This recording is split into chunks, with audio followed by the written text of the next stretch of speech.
why are results important? So this tells us that our health equity interventions that are aimed to improve access in minority patients to myeloma therapies, they work.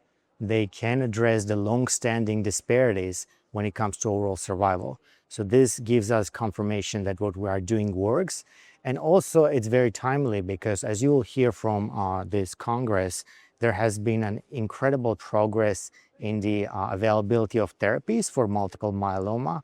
And when you have improvement in how you address the tumor, you got to note, you also have to remember that patients who need the therapies have equal access.